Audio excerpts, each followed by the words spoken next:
Imagine the scene, a cold, rainy night on the outskirts of a bustling city, where the streetlights flicker like dying stars.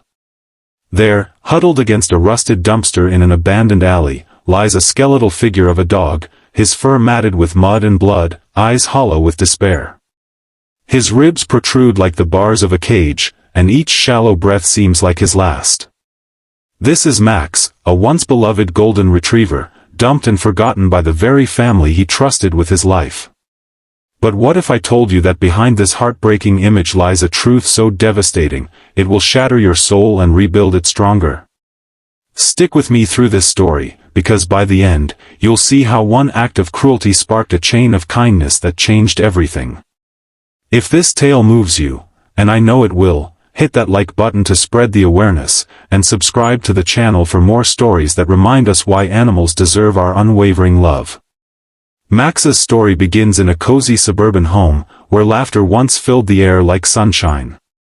He was the puppy of the Thompson family, Sarah, a hardworking single mom, her energetic 10-year-old son, Tommy, and little Emily, just 5, with curls that bounced like springs.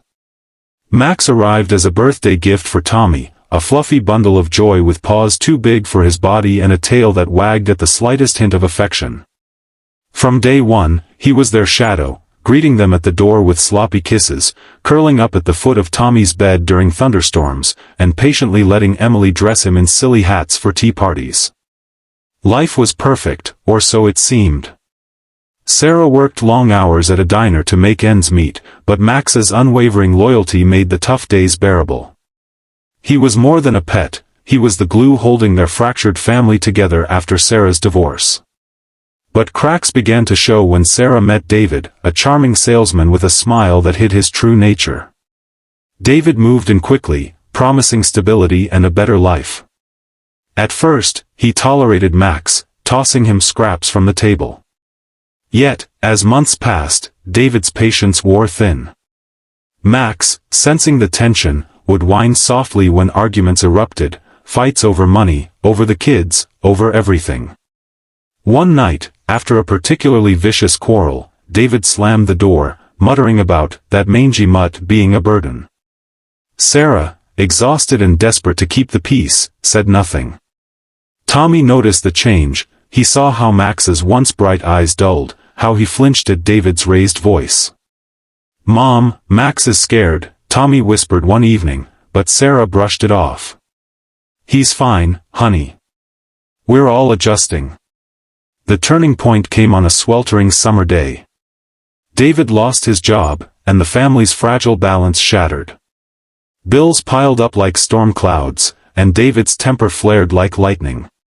Max, in his innocent way, tried to comfort him by nuzzling his leg, but David kicked him away, hard.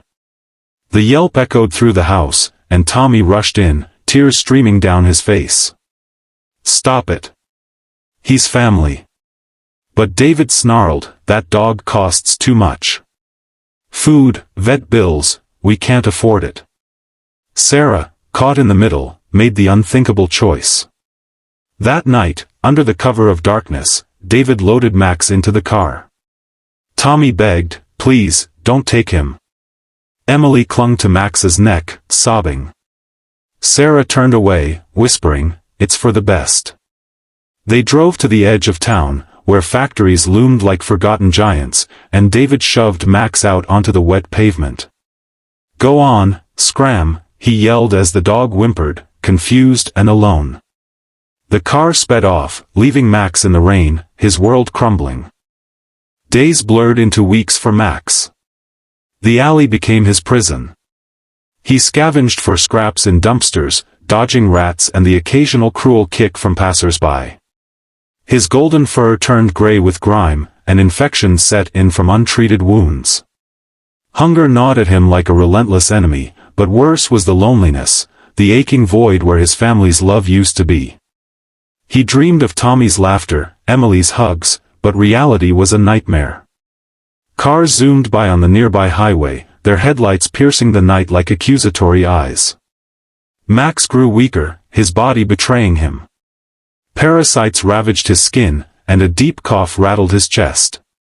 He collapsed one evening, too exhausted to move, as rain pelted down like tears from the sky. In that moment, he wondered if this was the end, forgotten, unloved, just another stray statistic. Enter Lisa, a young animal rescue volunteer with a heart as vast as the ocean. Lisa worked for a small non-profit called Hope's Haven, dedicating her weekends to patrolling the city's underbelly for abandoned animals. She had her own scars, a childhood marked by neglect, where pets were the only constant companions. Driving home late one night, her headlights caught a glimmer, Max's eyes, reflecting faint hope amid the despair. She slammed on the brakes, her heart pounding. "Oh no, buddy," she murmured, approaching slowly. Max lifted his head weakly, too broken to growl or flee.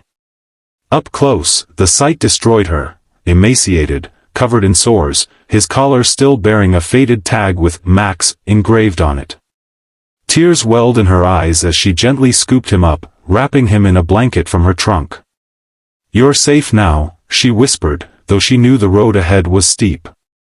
At the shelter, the vet's diagnosis was grim.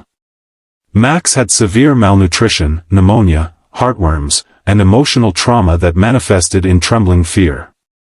"He's been through hell," the vet said. "It'll take months, and even then." Lisa refused to give up. She named the rescue operation Max's Miracle, sharing updates on social media to rally support.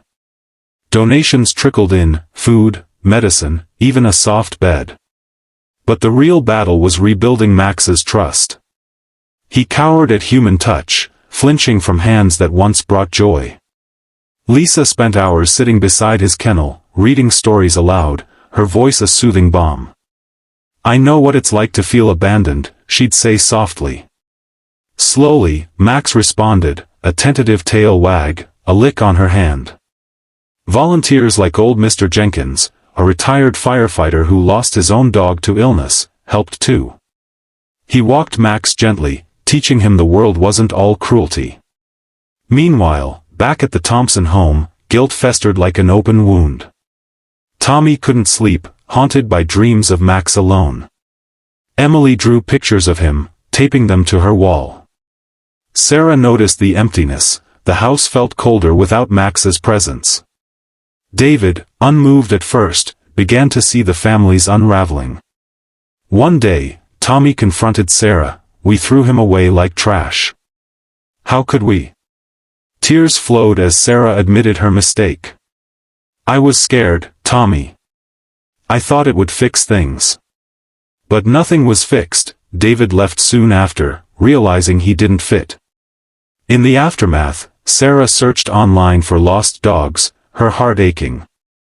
That's when she stumbled upon Hope's Haven's page, and a photo of Max, looking frail but alive. "Oh God," she gasped. It was him. The reunion was a whirlwind of emotions.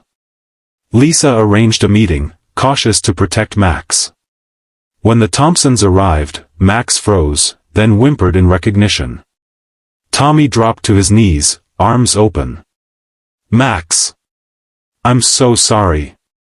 Max hesitated, memories flooding back, the love, the betrayal.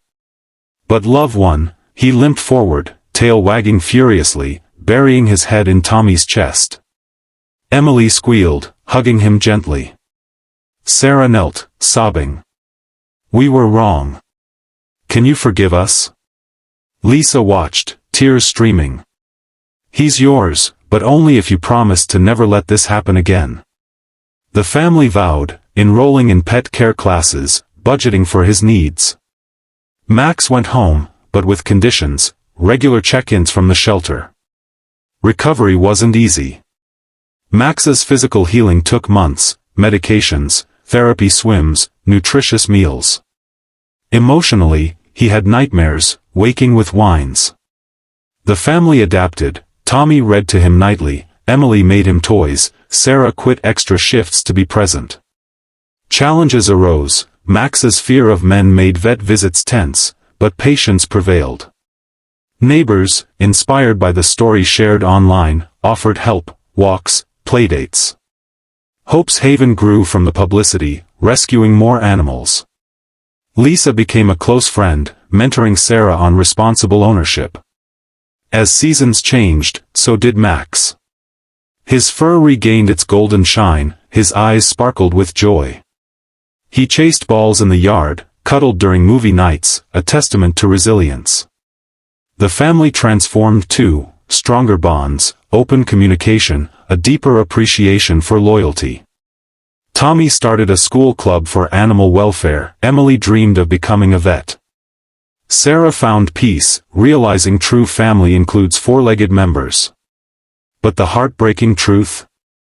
Max's dump wasn't just cruelty, it exposed a hidden epidemic. Thousands of pets are abandoned yearly due to financial strain, ignorance, or heartlessness.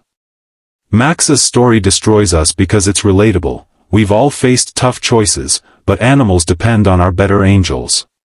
Yet, it's inspiring. One volunteer's compassion, a family's redemption, sparked change. If Max can forgive and thrive, so can we. This tale isn't just about a dog, it's a call to action. Spay, neuter, adopt, don't shop. Support shelters like Hope's Haven.